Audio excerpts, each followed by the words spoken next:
नमस्कार। आज हम लोग अयोध्या में श्री राम जन्मभूमि में बड़े हर्षो उल्लास के साथ मनाए गए पिछले 17 अप्रैल को रामनवमी के विषय में बात करेंगे। इस रामनवमी के शुभ अवसर पर हमारे श्री राम लला का सूर्य तिलक हुआ। ये एक अद्भुत नज़ारा था, एक अलौकिक नज़ारा था। इसको जिसने भी देखा वो भाव विभोर हो गए। बहुतों को तो खुशी के आंसू निकल गए। जिन्होंने इस बात को अनुभव किया, जो भी श्रद्धालु इस बात को अनुभव किया कि हमारे श्री राम लला 500 वर्षों से लगातार टेंट में रह रहे थे, लेकिन उनको उस टेंट से निकाल करके महल में भी पहुंचाने वाले हमारे भारत के ऐसे सपूत हुए, जिन्होंने इस 500 वर्षों की लंबे संघर्ष के बाद टेंट से महल तक पहुंचाया। मित्रों, यह अपने आप में एक बहुत ही गौरवशाली विषय है।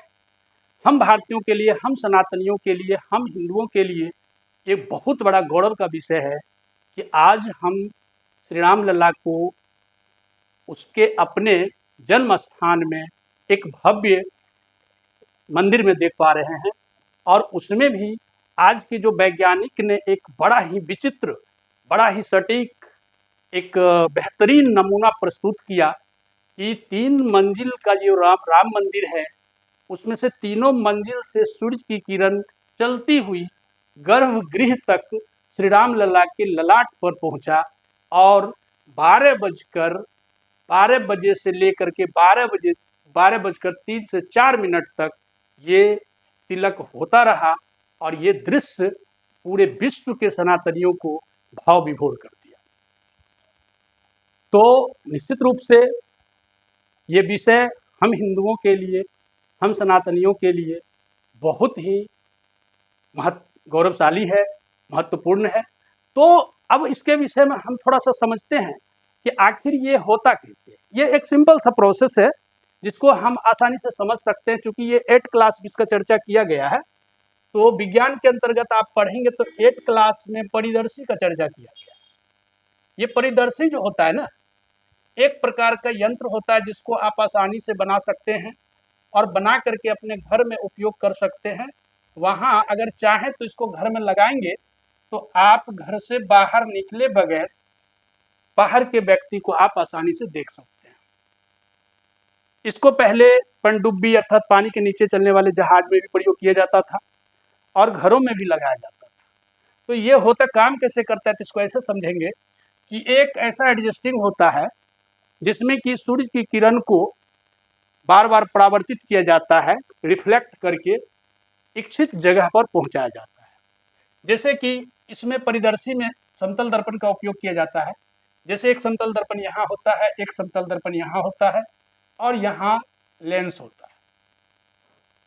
हम अब किसी व्यक्ति को अगर देखना चाहते हैं तो बाय द वे कोई व्यक्ति यहाँ खड़ा है और वो व्यक्ति अगर खड़ा है यहाँ, तो इसको अगर हम देखना चाहें तो इसका जो शरीर से जो किरण निकला, अर्थात ये हमें दिखता कैसे है। कोई भी वस्तु हमें तब दिखता है जब उसके ऊपर शरीर पर किरण पड़ता है और वो किरण वहाँ से रिफ्लेक्ट होता है। तो जब ये किरण यहाँ से यहाँ आया तो हुआ क्या कि ये किरण यहाँ से आकर के इस दर्पण से टकराया और यह दर्पण क्या किया, उस किरण को रिफ्लेक्ट कर दिया और रिफ्लेक्ट करने के बाद पुनः ये इस दर्पण पर पड़ा और ये दर्पण पुनः इसको रिफ्लेक्ट कर दिया। अर्थात इस व्यक्ति का तस्वीर यहाँ दिखाई देना शुरू कर जाता है। यहाँ बैठा हुआ व्यक्ति इस व्यक्ति को आसानी से देख सकते हैं। तो सेम इसी प्रोसेस का उपयोग किया गया। हालांकि ये सरल है लेकिन इतना सरलता से नहीं हुआ। वहाँ इसके लिए बहुत बड़े पैमाने पर लेंस, दर्पण इसका उपयोग किया गया। और सबसे बड़ी बात तो ये है कि इससे आप किसी व्यक्ति को देख सकते हैं। इससे समय के हिसाब से ये एडजस्टिंग, ये माने कि किरण नहीं हो सकता है। इसके लिए बहुत मेहनत करना पड़ता है और हमारे वैज्ञानिकों ने उस किरण को उस प्रकार से एडजस्ट किया है कि वो हर एक साल में रामनवमी के दिन ये श्री राम लला के मस्तक पर ये किरण पहुंचेगी।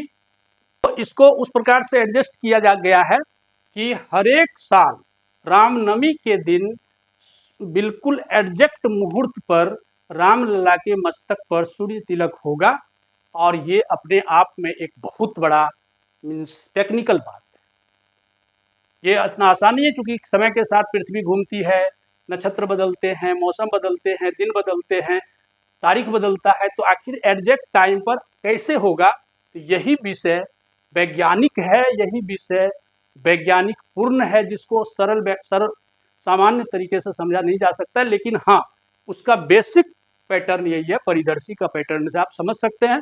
तो ये हमारे देश में हुआ इस बार। तो सवाल ये उठता है, एक और विषय होता है कि क्या ये रामलला का जो सूर्य तिलक हुआ, ये क्या पहली घटना है कि इसके पहले भी ऐसा होता रहा है? तो मित्रों, भारत अपने आप में एक बहुत ही गौरवपूर्ण इतिहास रखता है। भारत पूरे विश्व का गुरु है, भले पूरा विश्व उसको माने अथवा नहीं माने, क्योंकि पूरे विश्व में टेक्नोलॉजी आज डेवलप हुआ है, वैज्ञानिक आज पैदा हुए हैं, लेकिन हमारे भारत में सदियों से ऐसे ऐसे अद्भुत कार्य किए गए हैं जिसका कि आज भी कोई टेक्नोलॉजी जोर नहीं दे सकता है। जैसे कि राम सेतु का निर्माण, कोणार्क मंदिर का निर्माण, ऐसे ऐसे नक्काशी हैं कि आज के वैज्ञानिक भी विस्मित हो जाते हैं इस प्रकार के सिस्टम को देख करके। तो ये चीज़ अपने आप में बहुत बड़ा गौरवपूर्ण बात है हम भारतीयों के लिए। हमारे भारत में सदियों से ये सब होता रहा है, क्योंकि सूर्य तिलक की जो घटना है, आज भले ये वैज्ञानिक लोग इसको करके हम आम तत्कालिक लोगों को दिखाए और हम खुश भी हैं, अपने आप में गौरवान्वित भी महसूस करते हैं, लेकिन हमारे भारत में एक नहीं, दो नहीं, 8 ऐसे मंदिर हैं, पौराणिक मंदिर, जिसमें सूर्य तिलक सदियों से हो रहा है और एग्जैक्ट टाइम पर हो रहा है। जैसे कि कुछ मंदिर मैं आपको बताता हूँ। 8 मंदिर हैं, जैसे कि सूर्यानार कोविल मंदिर, नारायण स्वामी मंदिर, कोबा जैन मंदिर, अनाब बालाजी सूर्य मंदिर, मोढेरा सूर्य मंदिर, कोणार्क सूर्य मंदिर, रनकपुर जैन मंदिर, गवी गंगा धनेश्वर मंदिर। ये सारे मंदिर ऐसे हैं जहाँ की सूर्य तिलक सदियों से हो रहा है। तो कुल मिलाकर के हमारे देश में इस प्रकार की घटनाएं हो रही है बहुत दिनों से, और आप जब उस दृश्य को देखेंगे तो अपने आप में एक अजीब सा महसूस करेंगे, क्योंकि अपने आप में ये बड़ा ही अद्भुत दृश्य होता है कि बिल्कुल एग्जैक्ट टाइम पर सूर्य का किरण कई परतों से चलता हुआ एग्जैक्ट टाइम पर या तो मस्तक पर या पैर पर, मतलब जिस मंदिर में जहाँ भी तिलक करवाया गया है वहाँ एग्जैक्ट टाइम पर पड़ जाता है। तो चलिए इसी के साथ वीडियो को समाप्त करता हूँ, और आप सारे सनातनियों से मेरा आग्रह है कि वीडियो अगर अच्छा लगा हो तो एक लाइक ज़रूर करें और वीडियो को सब्सक्राइब भी कर लें। आपके सब्सक्राइब और लाइक से हमें मोटिवेशन मिलता है और कुछ नहीं, बाकी आपको लाइक और सब्सक्राइब करने में कोई पैसा नहीं लगता है। धन्यवाद, आपके वीडियो देखने के लिए बहुत बहुत धन्यवाद।